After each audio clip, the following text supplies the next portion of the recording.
Começamos o nosso podcast falando sobre a hipótese de Oparin e Haldane, que se baseou na seguinte pergunta: como teria se originado o primeiro ser vivo da Terra? Na década de 1920, o bioquímico russo Alexandre Oparin e o biólogo britânico John Haldane elaboraram uma hipótese similar a respeito da origem da vida na Terra. Segundo essa hipótese, a vida teria surgido em nosso planeta por meio de uma combinação de elementos químicos presentes na Terra primitiva há bilhões de anos.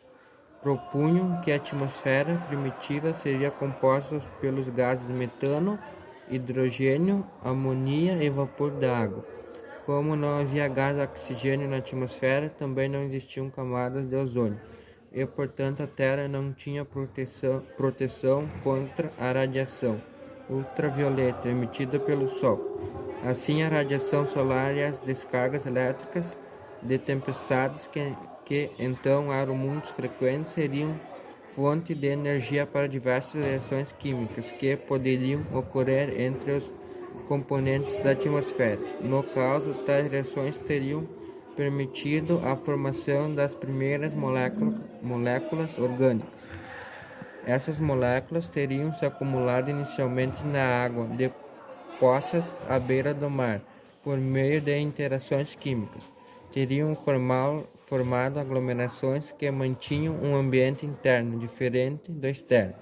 As mesmas, denominadas coacervadas, eram capazes de absorver substâncias do ambiente. Assim, propuseram que as primeiras células teriam se originado a partir dos coacervados.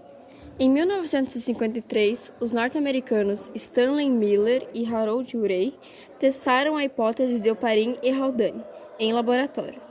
Nesse experimento, eles criaram um ambiente fechado que simularia as condições que teriam existido na Terra primitiva.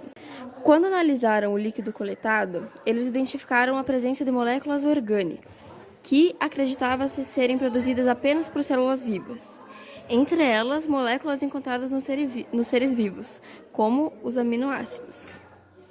Os resultados deles reforçaram a hipótese de Oparin e Haldane. Porém, não é o suficiente para validar ou refutar essa hipótese, pois evidências recentes sugerem que a composição da atmosfera primitiva seria de principalmente gás nitrogênio e dióxido de carbono, diferentemente da hipótese proposta por Oparin e Haldane. Mesmo assim, a hipótese deles e o experimento de Miller e Urey foram um importante passo para as pesquisas sobre a origem do primeiro ser vivo na Terra.